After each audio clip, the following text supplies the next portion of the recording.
gentlemen, welcome back to AussieVerse Comics and Collectors. I am OmniBeau, joined by Mark Grodd Watson. If you do like the content that we are bringing to you, please consider liking and subscribing to the channel so that we can get to that 400 subscriber giveaway, where one lucky winner will be grabbing a $100 Amazon gift card. If you also like any of the editing, any of the thumbnails, and all of the graphic design work, go check out A51 Designs on Instagram. Mark, how are you, buddy? Yeah, great. Yeah, pretty good. We'll get through it. We have a very special guest for you today, ladies and gentlemen, all the way from his comics to movies. Ladies and gentlemen, here he is, Mr. Shaun Keenan. G'day, mate. How you going? That's a pretty good intro. I like that one. Thank you. Oh, here we go. We already have people waiting. Look at this. Oh, we love it. We love you, mate. We love you. Whack. Thank you so much for joining us, mate. It's always a pleasure. So, for those that don't know Shaun, let's get to know him, shall we? Yeah. He has this awesome website, Comics to Movies. Before we go plugging anything else, Shaun, tell everybody about yourself and this awesome website. Yeah, so I've been doing Comics to Movies in one form or iteration since 2007. Started off as a collectible business. We used to do like framed memorabilia type thing, where I'd frame comic books and movie posters. Then most people would know us from about 2012 onwards. We did the limited edition prints, the Versus series, which is a half villain, half hero. And then in 2015, we've switched more over to a publisher. So we've published XCT, which is one of Australia's #1 selling independent comic book series. As you can see, you've got one there. We've also done Talos of Sparta, Terra Olympus, the new sci-fi series with actor Dan Furugul called Fractured Shards, and we've published the first series from other creators called the 13th Labor. So, yeah.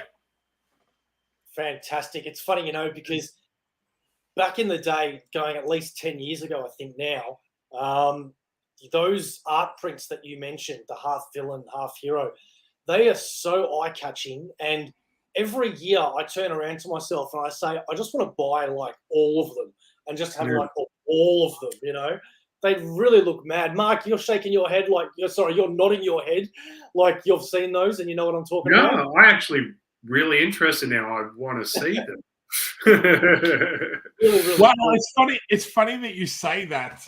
So for the first time ever, we're doing a art book, and we're gonna do just that. We're gonna add them all in. So we're going to do artist by artist. So the first one we're doing is with Brad Van Geest, and then I'm gonna do like a year 1, a year 2, and a year 3 book of all the different prints that we had done over the time, which is kind of cool. So, yeah. Well, please let us know when that comes out. Yeah, I will be buying all of those for sure. Well, we just don't have enough wall space these days. It's just exactly right. One of the reasons why I don't buy art these days is because I've got so much of it, and when you're renting, I've got a pile of art that I would love to display, and it's just like, I want to ruin the walls one day, or when you get an inspection and they just sit there. So I've said to myself, no matter how much I love it, I'm not buying any more art. But for those that do own their own houses or don't care about their landlords, it is just fantastic to be able to see all of that up there. So definitely put me down for that art book. Let's take a look at your website, hey, shall we? Yeah, so I'm pretty excited to showcase the website. So it's been redone. We've rebranded and everything. So this has only been up for about 8 weeks, maybe a little bit longer. And it really focuses on what we're trying to do now, which is be focus on publishing graphic novels and comic books, and fast tracking those people that are coming through and wanting to get published by helping them do Kickstarters and kind of navigating that whole self-publishing circus type of thing. So awesome. Wow. So what is, out of XCT, the 13th Labour, I know it's like picking your favourite child, which is a really hard question, but what's your favourite book to create out of all these? Well, I always have to go back to my first, which is XCT, because I think it was the first thing that I'd ever done. We've gotten several awards for that series now. We won 2 awards during the COVID period for best comic at a couple of film festivals, as you can see down there. So that's still like my absolute love. So that I always love jumping back into that universe, but I've kind of really enjoyed dabbling my feet into all those other universes as well. So yeah. Beautiful. So tell people what that's about, XCT. Yeah, so the Extreme Champion Tournament is set in the year 2069, where history's greatest warriors at a time have been cloned. They've been retrained and they've been forced to fight against each other in a tournament called the Extreme Champion Tournament. So it's kind of like the UFC has evolved back to gladiatorial fighting. So there's a lot of storylines or underlying storylines about, how we treat people. Really makes you think about, well, who are the villains? Is it these people that are actually killing one another? Or is it, us, the people that are sitting back watching these people fight to the death? So, I've kind of always really enjoyed X-Men, and a lot of the themes I feel like that are in this book are very similar to what I kind of grew up with reading and watching the X-Men and stuff like that. So, and that's exactly how awesome. I met you, because I'm a big wrestling fan, and when I saw that title, I went straight to your table at Comic-Con and we got chatting. Yes. So it's just I'm a big UFC fan. I do like wrestling as well. But that's kind of how the idea came to me. I was watching the final episode of Spartacus. The next day there was a John Bones Jones fight. And I was like, man, I wonder how Spartacus would kind of go against, an MMA fighter or whatever, type of thing. Would he be just a hack and slash type of fighter, or would he be really technical, like these MMA fighters? And that's kind of how it kind of spiraled from there. I used my father-in-law as the major villain.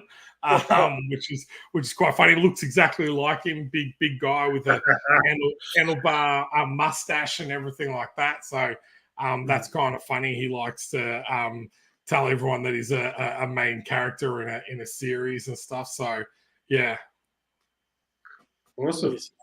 So they're pretty cool. They're really cool. So I also the 13 Labourer is called very similar concept, girl, gods, ghosts, aliens, and the tournament. So sort of a similar sort of. Yeah, so it's really interesting how I kind of found out about this one. So this is one that I've had no creative input with at the time, but I found it on Kickstarter. Kind of liked the concept. Again, XCT. I was like, so I kind of wanted to know a little bit more about it.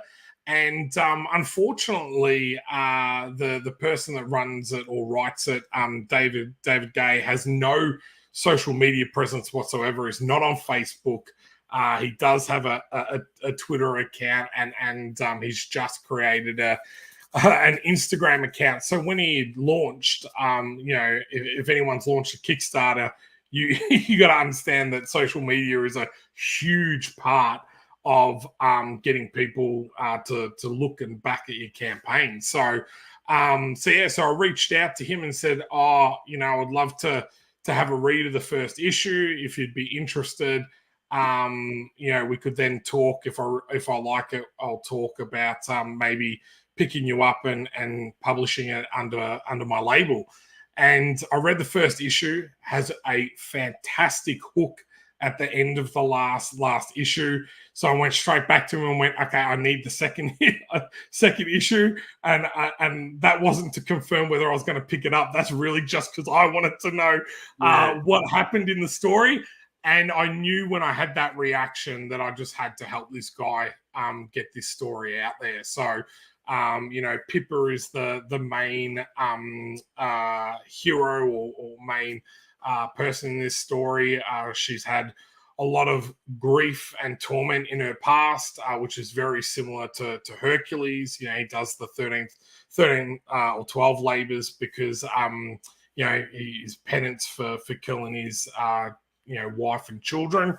So this story, as fun and as outlandish as it is, really just boils back down to family, grief, and how you kind of process that. Just really hit home with me, and I've just loved it. So we've got the third issue up on Kickstarter at the moment, and that's where things are really starting to kick off. But it's just an 8-issue miniseries. In the latest Kickstarter, you can pick up all of the older issues as well. So I guess another question is for you, what got you, the obvious one, what got you into writing? I also noticed you're a bit of a history buff. Has that got any sort of connection to it? Is that a sort of an inspiration? And what is the whole story behind the sort of the graphic novel sort of thing? Yeah, well, for me, I've always enjoyed writing, but I just never felt like I was good at it. I always struggled with spelling and everything like that at school. This is before the time of word check guys, all of that. I had to manually go and get a dictionary and double check your spelling and all that type of stuff. Showing my age there. But it was actually my mum that got me into comic books. I struggled to read as a kid, and my mum picked up some comic books from the local news agents back then, and said, I want you to read these. You can follow the pictures, the images, and that will help you with the words type of thing. So that really got me into comic books, and my love from there just blew out of control. I loved the X-Men, as I said before. Collected Amazing Spider-Man, but it wasn't until my wife really had a conversation, or my girlfriend back then, now my wife, had a conversation with me and just went, well, what do you actually want to do with your life? And I kind of got my back up a little bit. I was like, oh, what's she mean by that? Type of thing. And then I actually went away and thought about it, and I was like, well, I'm working for a company that, it was a good company, but it's not really what I want to do for the rest of my life. And I was like, that's where I'd come up with the idea for Comics to Movies. So I was like, I like the idea of being my own boss, running my own hours, and I loved movies and I loved comics, and that's where Comics to Movies the name came about, and then it's kind of evolved from there. And as I mentioned at the top of the show, we started off as more of a collectible business, and now I've morphed into a publisher. So yeah, that's awesome. Well, I had because I through high school and all stuff like that, I was dyslexic, so I struggled the same thing to read and write a little bit. And I started with just novels or autobiographies, and it dies away a little bit. And then I thought, well, I love the comic book movies, I'll get into comics, and same sort of thing. If you see it and it is a good learning curve for you, you just keep seeing the words as well. It helps. Yeah, so I completely understand. When I read that about you, I thought, yeah, well, that's pretty much why I got into comics too, because I needed to read because I know it helps me. But yeah, the books just weren't helping, so it was just comics, and here we are. And I think there's such a misconception about comics and graphic novels and what they are and what they have to be. So I really enjoy now do, talks at high schools and everything like that. And it's really interesting when you talk about some movies and you're like, did you know that was based off a graphic novel? Like, when you pull out something like Road to Perdition with Tom Hanks. Yeah. Did you know that was based off a graphic novel? Pathfinder, the Viking movie. Did you know that was based off a graphic novel? So it's really cool to kind of throw stuff out there. And I said it doesn't have to be a Superman or a superhero that wears his underwear on the outside of his uniform. It can be a horror story. It can be an action story. It can be a grief story. It can be, all these different things. And I think that's what people are embracing now. And I think, as well, you can say whatever you want about all the Marvel movies, but I think they've really opened that door for a lot of other creators. And I reckon it'll be the generation underneath us that kind of take that to the next level. And you can see that already on Kickstarter with the amount of people that are self-publishing, the level of art and story on Kickstarter, like, is just so surprising, type of thing. You wouldn't think that you would get that level of artwork and story from, nobody, but I guess everybody has to start somewhere. So 100%, yeah. That's a good segue into your Kickstarter. Yes. So as I mentioned before the show, I've got a baby coming in 3 weeks. So it probably wasn't a great idea to launch a Kickstarter right before a newborn child. But I never like doing things the easy way. So, but yeah, this is my 22nd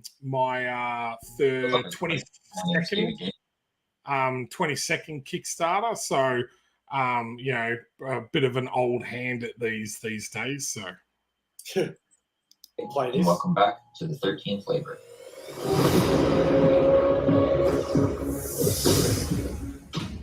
If you're new to the series, 13th Flavor is a fantasy sci-fi comic written by myself, illustrated by Arturo Mesa, and lettered by Tom Napolitano. It follows the journey of Greek demigod Hercules, who has been tasked with training his modern-day descendant Pippa for an upcoming intergalactic tournament of champions. Issue 3 drops our dysfunctional family of gods and mortals onto the homeworld of the Orby Alliance, dueling species of aliens that are responsible for the intergalactic tournament that we will be competing in. Along with the action of the looming tournament, and dangerous history of its creation, Pippa and Hercules must delve into the ghosts of their fractured pasts in order to continue searching for ways to activate the power that Pippa will so desperately need to survive the first round of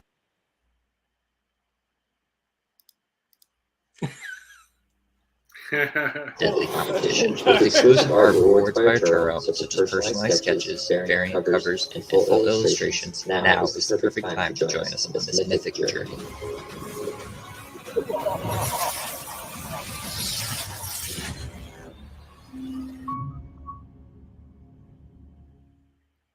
Wow, that was awesome.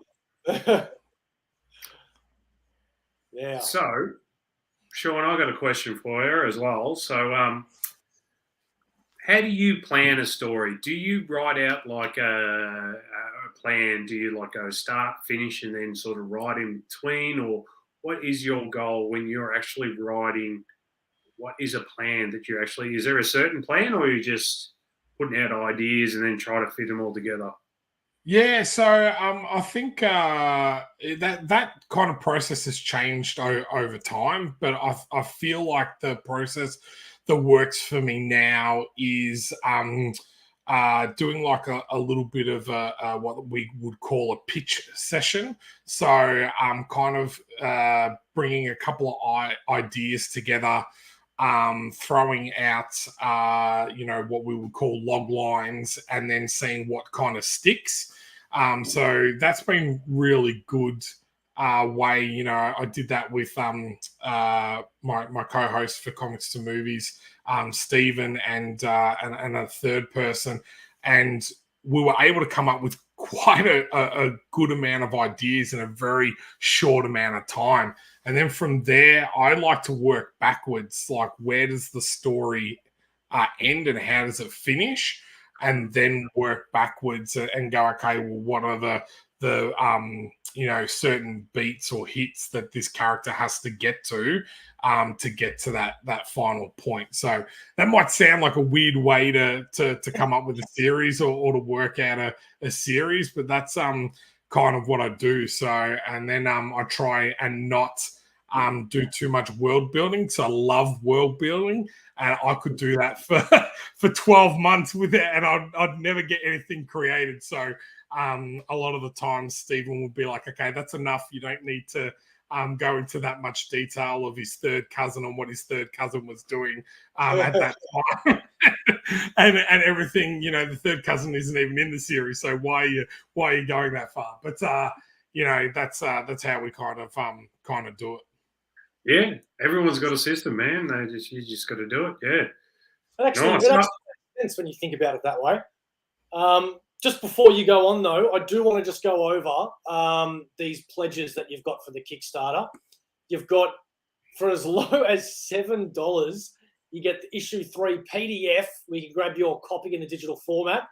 If you want to pledge $11, you can grab the PDF format, as well as the Secrets of Willow Mist and Woo Hooligan into Darkness.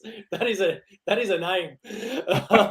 We've also got $15 or more. You get the 13th Labour PDF pack, the 13th Labour issue 3 main covers, anywhere shipped in the world, all the way to $20, where you get an A5 exclusive print and a variant cover. $25. You like that one? It's a wrestling cover, that one. Oh, is it? Yeah. About that. $25 or more, you get the PDF, you get the Virgin cover, and you get the exclusive print. By the way, interrupt me if I'm missing anything. $30, you get the Pippa Virgin sketch cover. That's $30 for a sketch cover. That's pretty damn.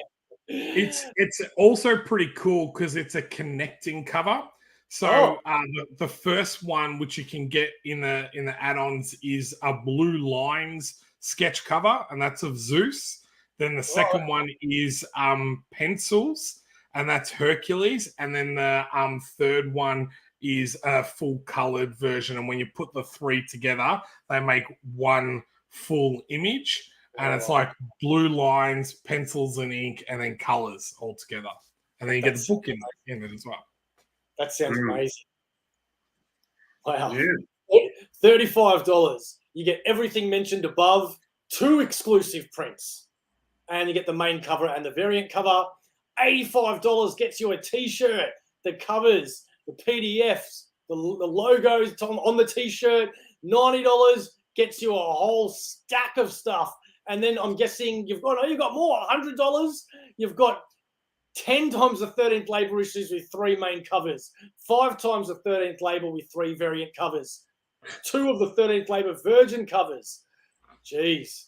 And how much? Oh, you got 150, 200, 350. Like the 200 and the 500 are my favorite. So the 200 is you and up to 4 other people will get drawn on to an exclusive cover. Oh, that's mad. So we've done this for the last couple of issues, and some of the ideas people have come up with are just absolutely phenomenal. The first one, we had 2 people pledged to that level, and they're fighting with Hercules against evil fawns. So they're chopping up the fawns and everything. And then in issue 2, we only had 1 person pledge, so they got the full cover to themselves. Nice. And they were into D&D, so they had themselves as an elf on the cover, and it's got Hercules in the background, and she's on the cover killing a cyclops, and Hercules is in the background with love hearts in his eyes. And then we've already got a few people that have backed this one. And then the $500 one is you get to work with the artist to design the variant cover. So as I mentioned, so this variant cover for this one, as I was saying to you before, he's a wrestling fan.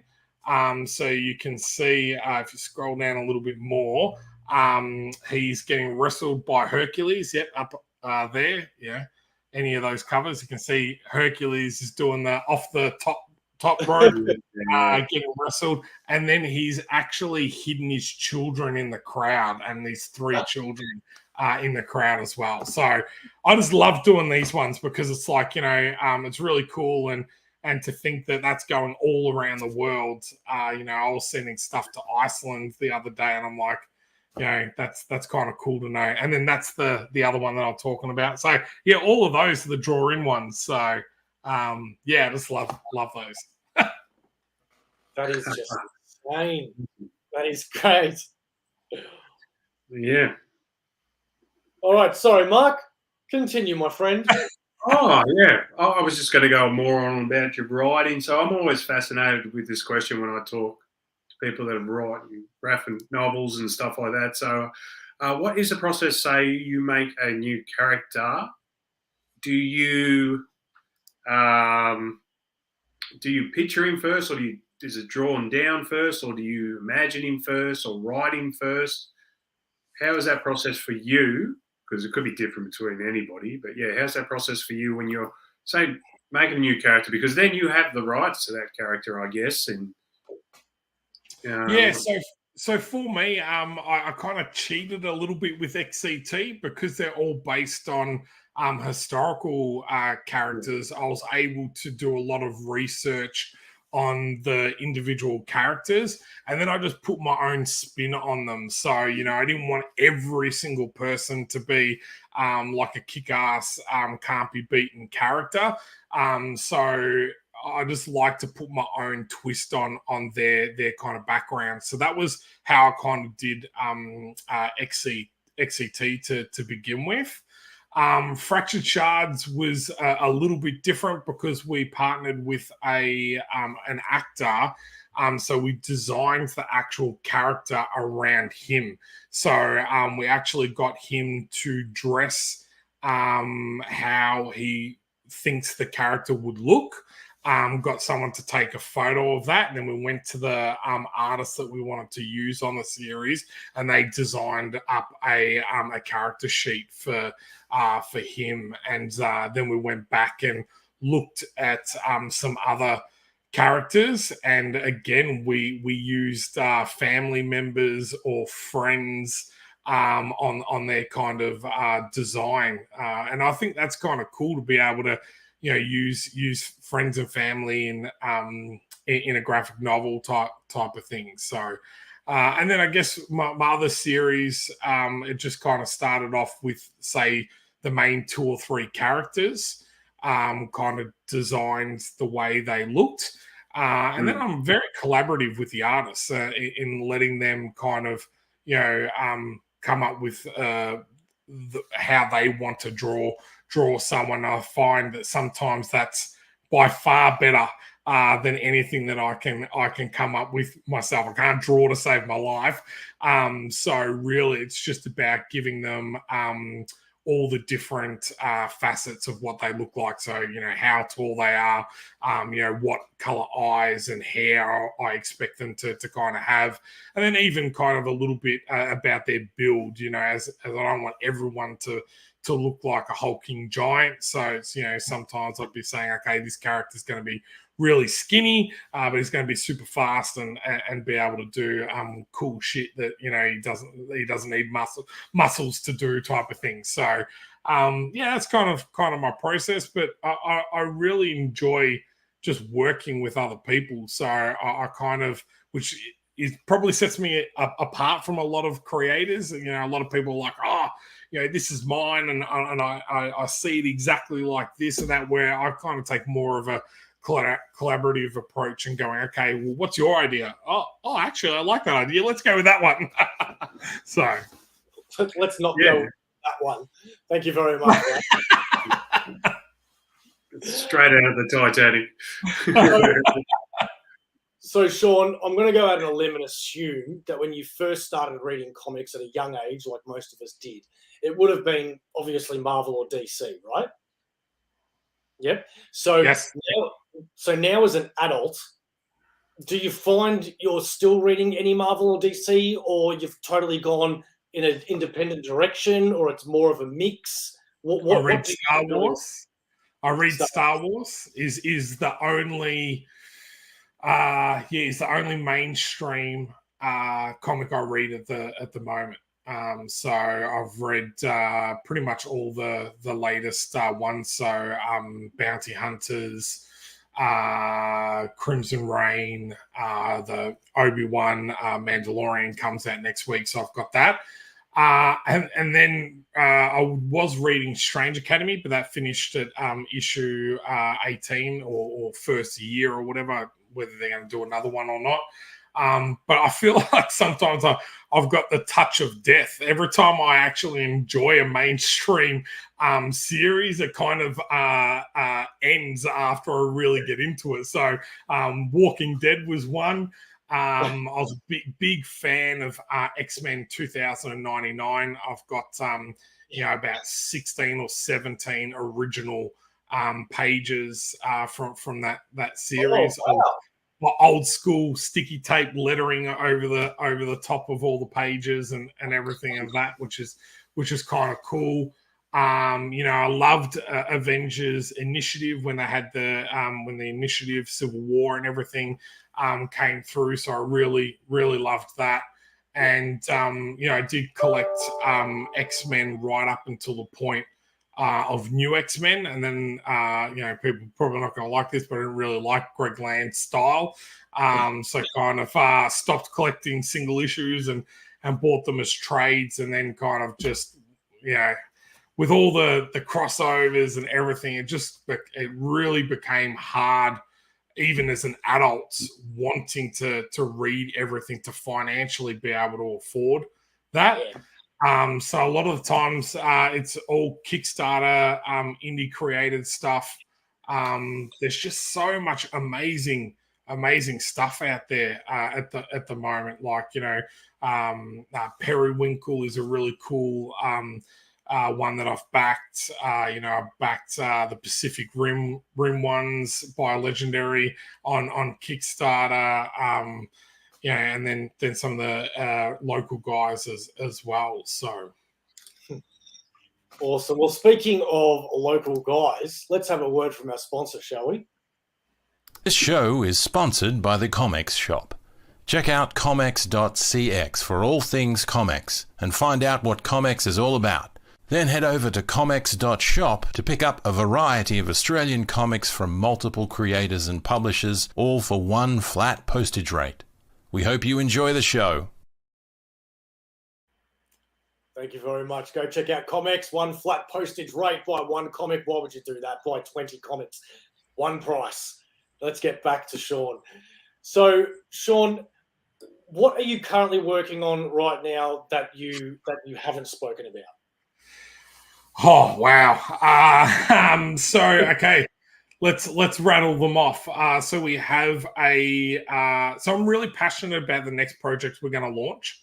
I've got the okay to talk about this. So this is the scoop for you guys.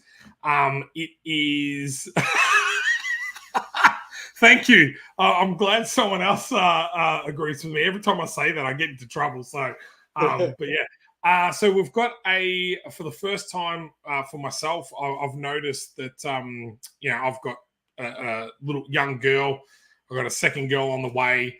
A lot of the comic book industry is male dominated. And I found that even myself working with a lot of other creators, I hadn't worked with many female creators.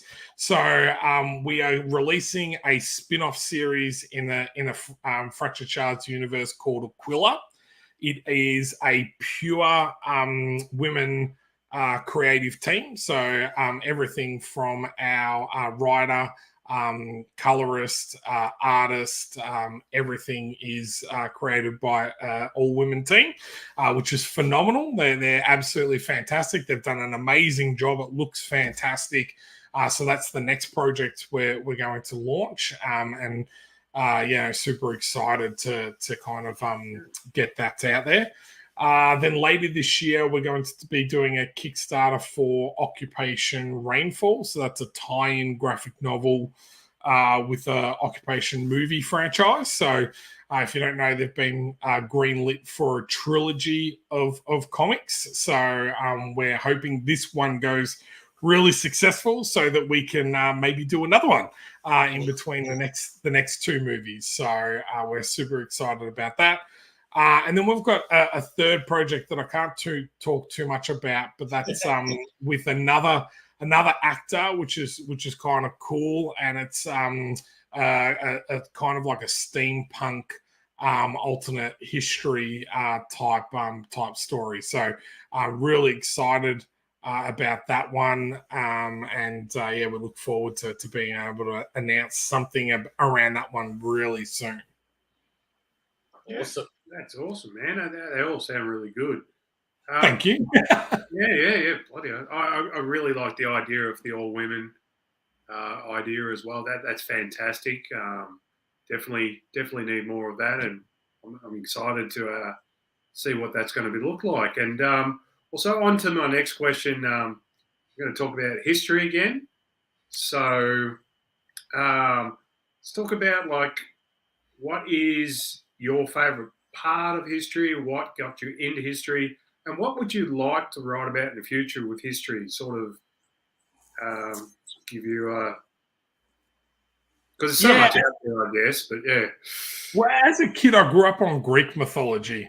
I don't know why. I just seem to always be drawn to Theseus, to Perseus, to all the different monsters. The Kraken. I loved Clash of the Titans as a kid and all that. So I always seem to find myself back in that BC type of era. Our second series that we did, Talos of Sparta, is set in that era, but an alternate history. So what if Sparta had taken over Europe rather than Rome? What would Europe and everything look like back then if that's what happened? So we've got the second issue of that coming out later this year as well. So I'm excited about that. But something else I would like to kind of write about, I don't know, I'd tell this might sound silly, but I would love to do like something with dinosaurs or a caveman or something like that. I don't know. There's a couple of movies out there that are kind of are good, but probably not as good as I feel like you could kind of do in that era.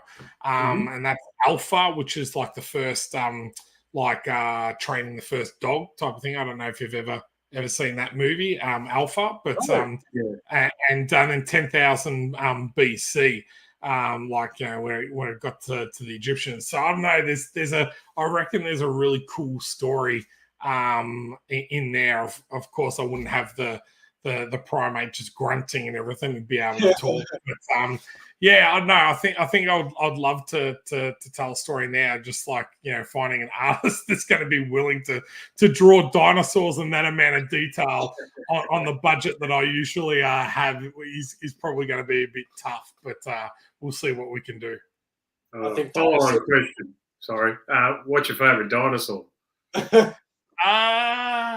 Well, I love the Velociraptor, but I think that's an easy answer. But as a kid, I was a big fan of the Diplodocus, which they now say is no longer a Diplodocus, and it's either a Brontosaurus or that. Brachiosaurus? Sorry. Yeah, they axed it. They killed the Diplodocus. They said it's no longer a dinosaur. That they've mislabeled. Labeled. Yeah. So they're actually these two other type of dinosaurs. But yeah, I just like the name Diplodocus. Like, yeah. Well, it's funny. It's funny how you say it might be a silly idea. Meanwhile, DC are currently have got out the Jurassic League, so it's not a silly idea at all because dinosaurs are definitely a winner. Quickly back to Greek mythology because I grew up loving Greek mythology and I used to watch on repeat as a kid the original Clash of the Titans. What did you think of that remake that came out a few years ago? I was glad that they didn't try to just remake the original. Because the original is so iconic that I'm kind of glad that they went in a different direction. This is probably going to be an unpopular opinion as well, but I just feel like anything Sam Worthington touches, he kills. You're not wrong. You know, I didn't mind the first one. I thought it was pretty good. I loved the nod to Bobo, where they're like, "Oh, what's this?" and then throw the owl back in the kick.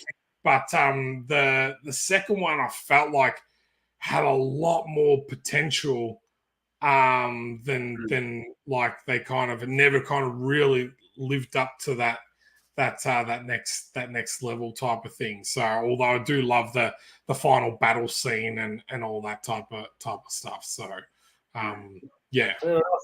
Kind of made for 3D, wasn't it? So because that's when it came out, it was like everything 3D and they cared a bit more about the graphics. And Sam Worthington just he just sounds too Aussie, doesn't he? Yeah. Can't change his accent at all like other actors. Him and the guy that was in Die Hard, Spartacus. Oh, what's his name? Jai Courtney. Yeah, like he's great, Captain Boomerang. I mean, because he doesn't have to do anything; he can just be himself. But yeah, I just think there's some guys that just kind of like struggle with losing that Australian twang. Like the Hemsworth brothers do it really well. Like, I feel like they're, in a lot of their shows, you would not be able to tell that they're Aussie whatsoever. But then when they want to turn on the Aussie accent, they can do that as well. They're able to go both ways. The actor that we work with, Dan Furigal, they even say he's on Days of Our Lives at the moment. And they say there's points when he's either a little bit flustered or something, you can tell that the Australian twang comes straight out, and everything they do is in one take, so it's not like they get to go back and redo stuff. So he's like, oh, I know there's certain parts in there that it's like I'm talking one way and the next minute it's like, yeah, mate, you're like the mates come flying out when you're stressed. Yeah, that's it. Definitely be a different Thor movie, wouldn't it? Hey, Mjolnir, come here. Yeah. Hey, girl, love. I wouldn't pass Ty from doing something like that, Yeah. Having an Aussie Thor. Yeah. So I see you've got some artwork behind you. Is your whole house some sort of like art, a museum to art, or is it just a room? Or So I am in my cinema room at the moment. It is Star Wars themed. So to the right of me, I've got episode 1, episode 2, episode 3, and Rogue One movie posters. So if I move that around, so they're all the original movie posters. Amazing.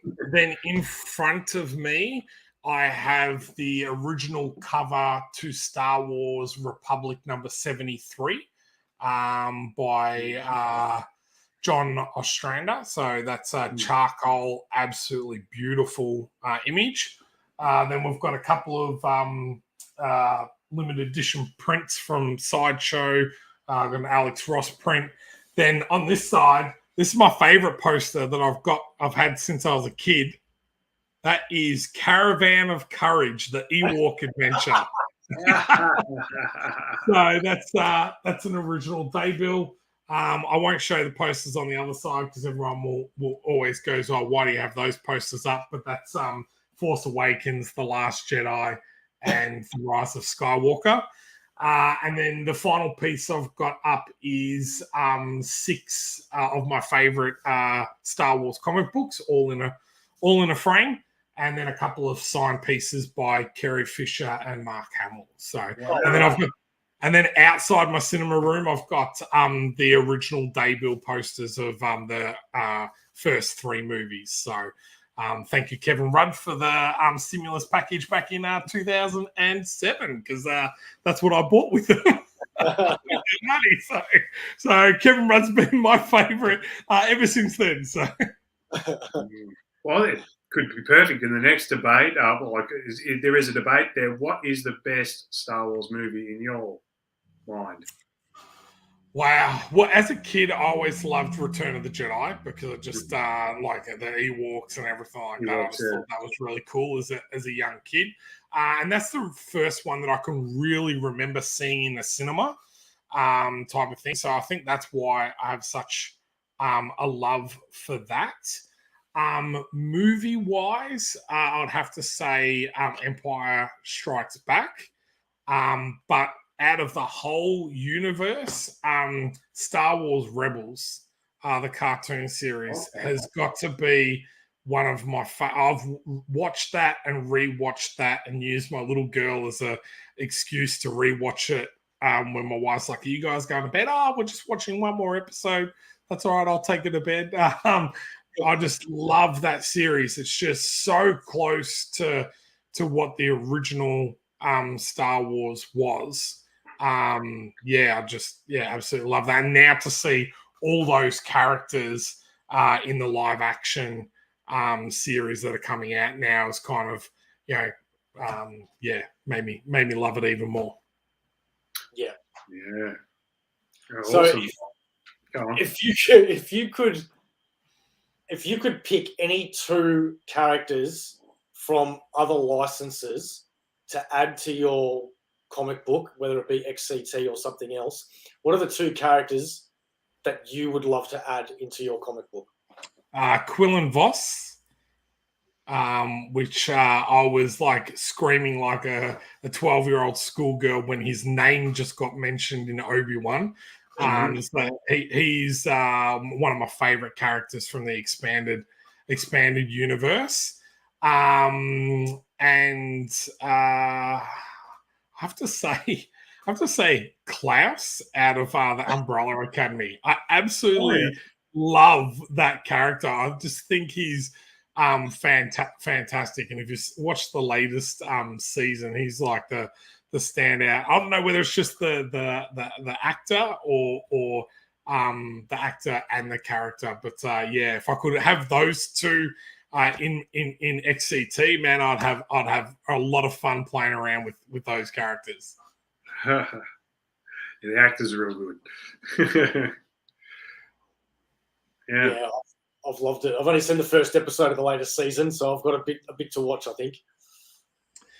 Yeah, it's I binged it over a couple of days. It's very very good. It kind of flows really well. I'm just after this, I've got an hour and a half left of Stranger Things, and I'm caught up to that as well, because I feel like I'm a little bit behind on that, and I'm really trying hard not to have anything spoiled online. So I didn't realize the last episode went for 2.5 episodes, so I stopped it after headbanging and pretending to play air guitar to Master of Puppets, because I'm a massive Metallica fan. So yeah. Yeah, well, you've done well not to get any spoilers, because it's everywhere. I'm just scroll. And I tell you what, it's even worse because I've got the Kickstarter going, so I'm posting and I'm promoting that, and I'm like, get off, don't watch anything, just post go.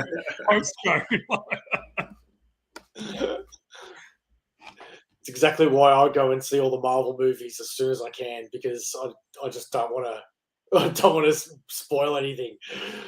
Yeah, it's hard in this day and age. Like, to kind of like if with anything, it kind of I've stopped watching trailers even because I'm just like, you know, I kind of see everything and then I go watch a movie and go, oh, all the best parts of the movie were in that trailer. I could have just watched the trailer and that's it. So I kind of like, and I've kind of stopped listening to what other people say and just kind of go in myself now and go, did I enjoy that? Yes. Why? And kind of, you know, justify why I like it. And if I didn't like it, come out and say, okay, I didn't like it and justify it as well. Oh, no. Boo. Boo. Oh. I tell you what, if we're talking about music, there's 3 bands that I would love in XCT. Like a lot of the times, you know, a lot of the films and everything I like, it's always been based around music. So as a kid, I always loved like the Karate Kid, like my little girl. Every time I say, you're the best, she always answers with around, nothing's ever gonna keep you down. Like my wife's like, oh my God, but like that's how much I say that is drummed into her. But I would love the soundtrack would have Metallica, Guns N' Roses, and Linkin Park. Wow. And that is what XCT would be based around, a lot of those songs. So yeah. I think you're gonna like the Thor soundtrack then. Okay. Yeah. Nice. What Lee, tomorrow. I'm whack. Really trying to get a rise out of me, mate, but it won't work. I know you like Metallica, just like you like Moon Knight. So,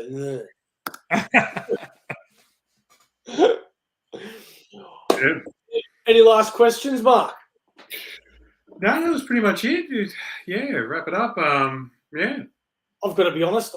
This has been really, really fun, Shaun. I feel like it has been not this long at all. I feel like we just started. Thank you so much. No problem. Thank you. You've got very insightful questions. So, probably shared more about myself than I've shared on any other podcast. So it gives an insight into me. But thank you very much for having me on and kind of getting comics to movies out there to another audience. It's a very well put together website. So yeah, it's quite good. Yeah.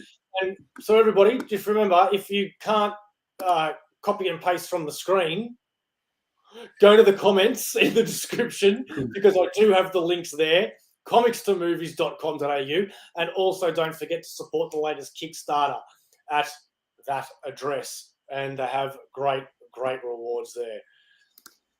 All right, Shaun, is there anything you'd like to say before we part ways?